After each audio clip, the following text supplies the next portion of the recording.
All right, so get ready because today we're going to be looking at Ikigai. Okay. More specifically, Chapter 2, Anti-Aging Secrets from Ikigai, the Japanese secret to a long and happy life. And we're talking about, the little things that add up to a long and happy life. Yeah. So have you ever wondered what the longest living people on Earth are doing differently from the rest of us? Well, what's really cool is that this chapter doesn't just focus on living longer, it's about living better, you know? Oh, okay. We're going to be looking at, actionable habits and mindsets, Right. especially those practiced by Okinawan centenarians that contribute to both longevity and overall well-being. Okay, so not just adding years to our lives, Yeah. but life to our years. I like that. Yeah. Now, this chapter jumps right into the idea of keeping your mind active for a youthful body. Yeah. So it's not all about, hitting the gym, right? Think of it this way. Learning something new, like picking up a new language or trying a new hobby, isn't just about adding skills to your resume. Right. It's actually rewiring your brain. Neuroscientist Shlomo Bresnitz argues that new experiences create new neural pathways, keeping your brain flexible and adaptable. So ditching my usual Sudoku routine for, say, learning to code could actually have anti-aging benefits. Now, that's motivation. But what about stress? Yeah.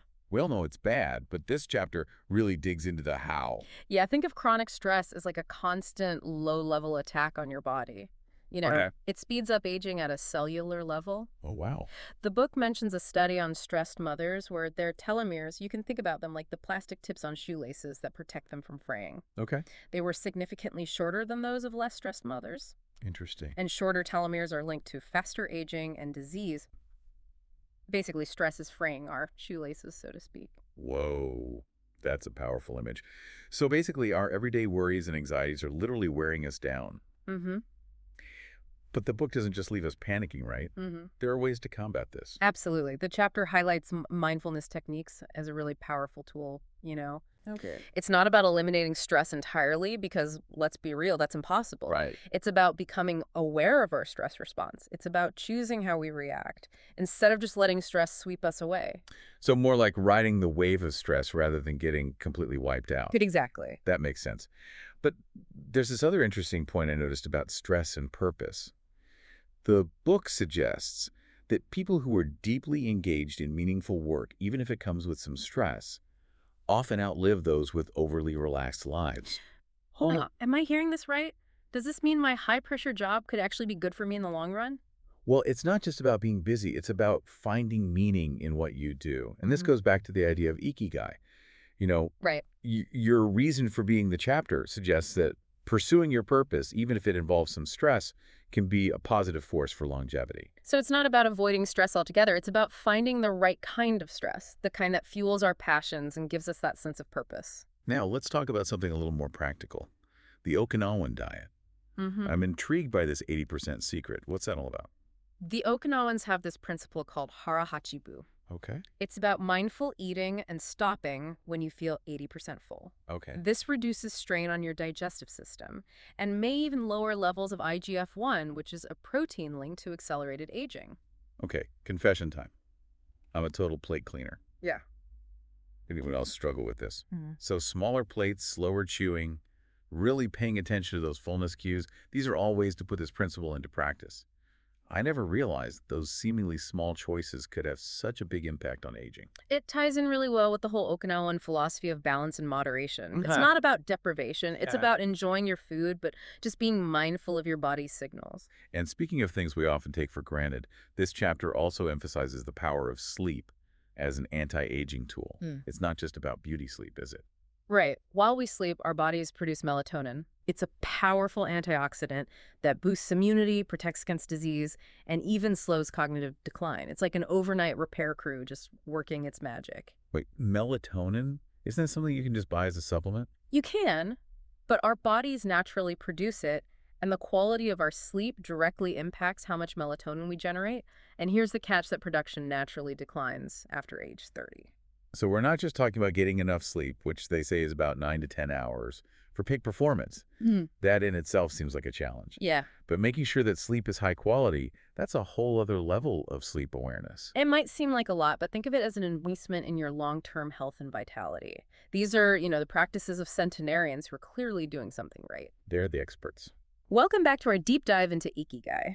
We just uncovered some really fascinating anti-aging secrets in Chapter 2. Yeah, those were great. Now let's kind of shift gears a little bit Okay. and look at how these everyday habits connect to a deeper sense of purpose. All right, I'm ready for more. So we're still in Chapter 2, Anti-Aging Secrets, Right? but now we're going beyond just the practical tips and Mhm. we're looking at this bigger picture, Exactly. how our mindset and our attitude can impact aging. Yeah, the chapter really dives into this fascinating connection between longevity and having a positive outlook. Okay. They talk about this study from Yeshiva University Yeah. that found that people who live the longest often share a few key traits. Are you ready for this? Hit me with it. What's the secret sauce?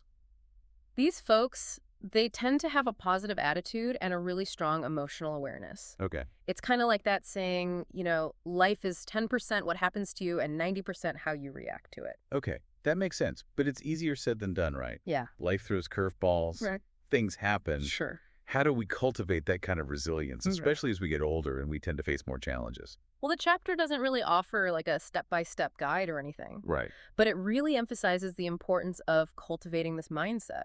Right. That views challenges as opportunities for growth. Interesting. It's about reframing our perspective Yeah. and trying to find that silver lining, Yeah. even in situations that are tough. So it's not about like pretending the negative isn't there, No. but finding a way to move through it and learn from it. Exactly. That's a pretty powerful shift in thinking. It is. It reminds me of the book's overall theme of finding your Ikigai, your reason for being. That's a great connection, actually. The chapter even suggests that having a strong sense of purpose can actually fuel resilience. Okay. When we have a reason to get up in the morning, Right. something that gives our lives meaning, we're more likely to bounce back from setbacks and, Right. navigate challenges with a sense of hope. It's like having this inner compass that guides us through, life's ups and downs. Mm. But finding that purpose, that Ikigai, it can feel kind of daunting. It can. Any tips from the chapter on how to actually go about discovering it? Well, the chapter ends with this really heartwarming anecdote. Oh. That offers a simple but really profound clue. Okay. They share a story about a 100-year-old Okinawan woman who sings a song about the secrets to long life. Okay. I'm all ears. What wisdom does this centenarian have to share? Her song emphasizes just the simple things, enjoying a variety of foods, getting enough sleep, taking walks, and cherishing friendships. Oh. It's just this beautiful reminder that the key to a long and happy life might not be some big, huge secret, Right. but rather those everyday joys and connections Yeah. that make life meaningful. It's like that saying, stop and smell the roses. Mm-hmm. Sometimes we get so caught up in the hustle and bustle that we forget to appreciate those little simple pleasures that are right in front of us. Exactly. And this anecdote really beautifully encapsulates the essence of Chapter 2. Right. It's about finding joy in the everyday, Yeah. cultivating a positive outlook, and nurturing a sense of purpose. Mm-hmm. These seemingly small choices, when you practice them consistently, can have a really huge impact on how we age, Uh-huh. both physically and mentally. I'm starting to see a pattern here. Keep our minds engaged, Yeah. manage stress effectively, Right. make conscious food choices, prioritize sleep, and embrace a positive attitude. Yeah. These are all like interconnected pieces of the longevity puzzle. Yeah, it's this holistic approach that recognizes that interplay between our physical, mental, and emotional well-being. Yeah. And what's so fascinating is that these anti-aging secrets are accessible to everyone. It's Yeah. not about, these expensive treatments or complicated regimens. Yeah. It's about making simple but powerful lifestyle choices. It's really empowering to realize that we have more control over how we age than we might think. Okay, so we've been unpacking all these anti-aging secrets from Chapter 2 of Ikigai. Right. And it really seems to be all about, these small everyday choices that add up. Yeah. But I'm wondering, are there any really concrete takeaways Yeah. anything we can actually start doing right now Sure. to start, incorporating these principles into our lives? Well, what I love about this chapter is it does give us some really actionable strategies. Mhm. Remember that 80% eating rule we talked about? Yeah. Maybe just try starting by being a little more mindful of your fullness cues. Okay. Like put your fork down between bites and just savor each mouthful and stop eating when you feel satisfied, not totally stuffed. That's a really good one. Yeah. I'm definitely guilty of, just mindlessly scarfing down meals sometimes. Yeah. And what about keeping our minds sharp? Any quick tips there? Challenge yourself. Okay. It doesn't have to be anything big, you know? Right. Instead of scrolling through social media, maybe try, engaging your brain with a puzzle or learn a new word every day. Yeah. Or finally start that online course you've been putting off. Even a few minutes of, focused mental activity Yeah. can make a difference. I like that small steps, big impact. And of course, we can't forget about sleep. 9 to 10 hours might seem like a lot, It does. but maybe we could just, start by adding like 30 minutes to our bedtime routine. See how we feel. Absolutely. Yeah. Even those small adjustments can have this ripple effect on your energy, your mood, your overall health. And remember, prioritizing sleep isn't selfish. It's an act of self-care Right. that allows you to, show up as your best self. Like they say, you can't pour from an empty cup. Yeah. Taking care of ourselves, both physically and mentally, allows us to, better care for others and pursue our passions with more energy and enthusiasm. Beautifully said. And that brings us right back to the heart of Ikigai, Right. This the whole idea of finding your purpose, your reason for being. Yeah. It's not just about living longer, it's about living a life that, feels meaningful and fulfilling. I think this deep dive has been really eye-opening. Hmm. It's inspiring to realize that longevity isn't just about luck or genetics. It's about making these conscious choices that really support our well-being. Yeah. We have more power than we think to shape how we age. Absolutely. And remember, it's never too late to start, whether you're 20 or 80. Incorporating these anti-aging secrets into your life can make a world of difference. Just start small, stay consistent, and most importantly, enjoy the journey. So to all our listeners out there, keep those minds active, those bodies moving, and those spirits high. We hope this deep dive into Chapter 2 of Ikigai has given you some inspiration and some practical tools to start living a longer, healthier, and happier life. Until next time, keep seeking, keep exploring, and keep living with purpose.